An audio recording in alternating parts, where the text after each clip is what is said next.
Estamos de regreso, Sana Convivencia Escolar, tienes que vivirlo, en esta oportunidad conversando con el gerente de la Fundación Educacional Collahuasi, Jaime Arenas. Jaime, te preguntaba por lo que estaban haciendo ustedes acá en la región, en los colegios, en fin. ¿De qué manera se está midiendo esto y si ya tienen ustedes algunos números, digamos, que den cuenta, ¿cierto?, de lo que ha significado este trabajo? Bueno, como te explicaba en el bloque anterior, nosotros tenemos un modelo educativo que implica básicamente 3 grandes frentes de trabajo para mejorar la calidad de los aprendizajes de los niños.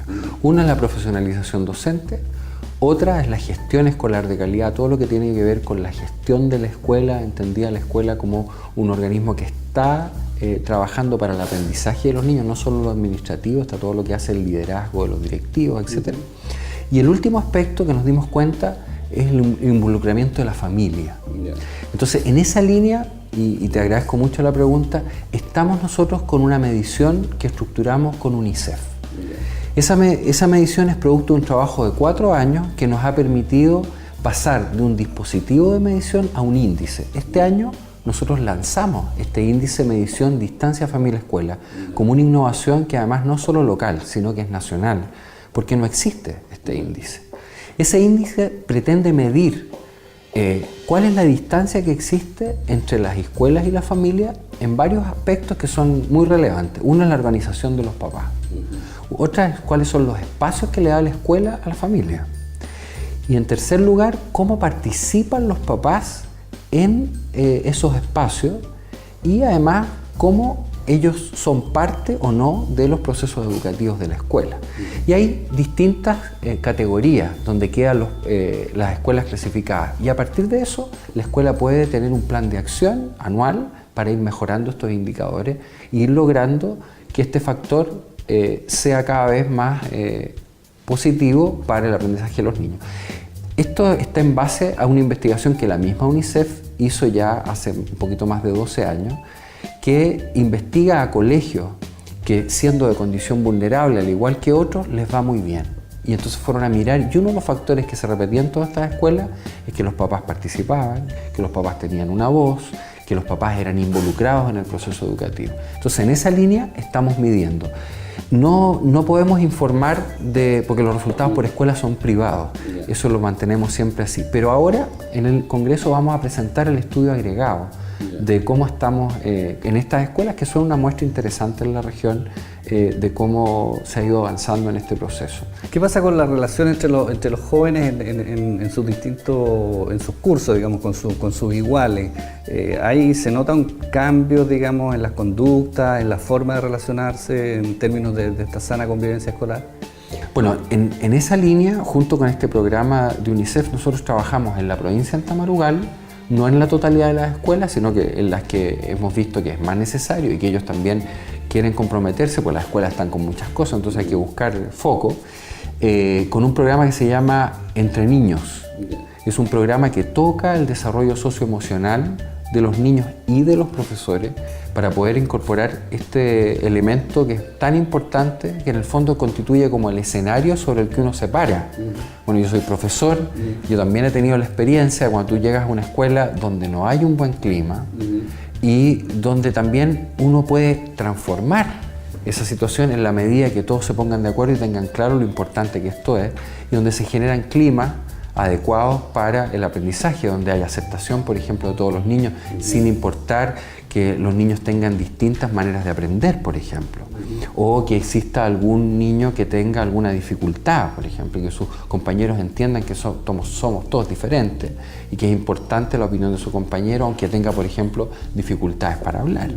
En ese aspecto, el tema de integración, me imagino, es clave, porque hay colegios, ¿cierto?, que hemos conocido, digamos, a través de la prensa, a veces que en términos, digamos, de resolver, entre comillas, un problema, no están precisamente, ¿cierto?, tendiendo puentes hacia la integración, sino que al revés, digamos, tratan de deshacerse un poco, entre comillas, de los niños problemas. Sí.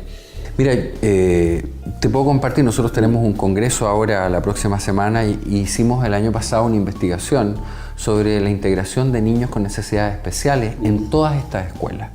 Como estas escuelas están ubicadas en casi todos los municipios de la región, lo único donde no estamos es Colchane, constituye una muestra bastante representativa de la realidad de cómo se está aplicando la política de integración escolar. Y uno de los aspectos uno de los resultados de la investigación es que precisamente las escuelas municipales tienen una concentración por sobre el promedio nacional acá en la región de niños con necesidades especiales. ¿Qué se puede concluir de ahí? Bueno, primero que las escuelas municipales son escuelas abiertas y eso es muy positivo. Pero también se puede concluir que muchos de esos niños no tienen oportunidades en otras escuelas del sistema, que no los aceptan.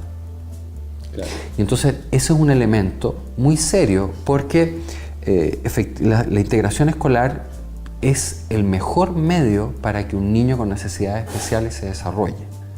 Eso está absolutamente probado. Yo soy papá de una niña con necesidades especiales, así que lo sé de manera en carne propia, podríamos decir. Pero tampoco es posible que yo sature un ambiente con muchos niños con necesidades especiales distintas, además.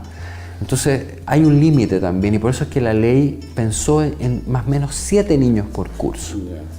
Pero ¿de un total de un total, pensando en un curso de 35 hasta 45 niños, existan más o menos 7 niños con necesidades especiales de todo tipo.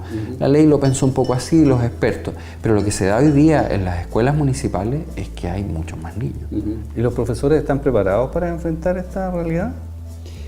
Para nosotros los profesores, te lo digo así con mucha propiedad, es un desafío mayor, porque en general, bueno, yo tengo mis años ya, no tuvimos instrucción para estos temas, entonces implica capacitarse, interesarse, integrarse con un equipo, que en este caso es el equipo del PIE, y ese es un desafío dentro en general de las escuelas que tienen muchas cosas, están trabajando, y eso es otra de las cosas que saca a la luz la investigación.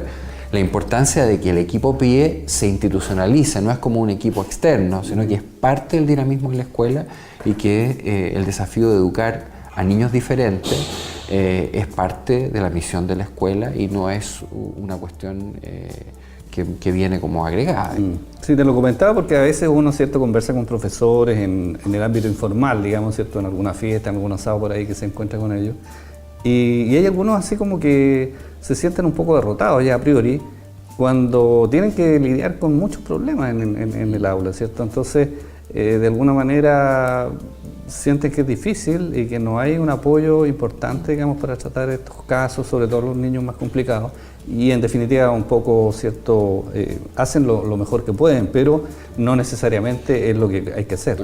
Precisamente, esta concentración por sobre la lógica en que fue planificada la política pública dificulta la tarea, definitivamente, y ahí hay que probablemente tomar carta en el asunto de ver cómo poder hacer para planificar de otra manera este tipo de procesos y que los niños puedan tener las oportunidades que les permitan aprender, igual que los otros niños, porque en general los niños con necesidades especiales tienen maneras distintas de aprender y además pueden ser un gran aporte en los cursos donde ellos están. Pero claro, si hay un gran número, es difícil para el docente poder atenderlos si no tiene el apoyo adecuado, sobre todo cuando superan este número, y que es el caso de las escuelas municipales en general. ¿Qué pasa con la deserción escolar, Jaime? Sabemos, ¿cierto?, que hasta hace algunos años era un número importante, ¿cierto? Pero entiendo yo que se ha tratado de ir resolviendo el problema. Los niños llegan a terminar su enseñanza básica, su enseñanza media. Esta intervención que ustedes están realizando, ¿de alguna manera ayuda a que ello ocurra? Mira, la deserción escolar no es un problema grave en el sistema escolar chileno en general, pero acá en la región nosotros tenemos problemas de deserción escolar por las migraciones. Tenemos principalmente problemas de migración en las caletas. Papás que son temporeros y tienen que irse con sus niños y los hacen participar en el proceso productivo por la situación social que ellos tienen. Entonces tenemos niños que se mueven.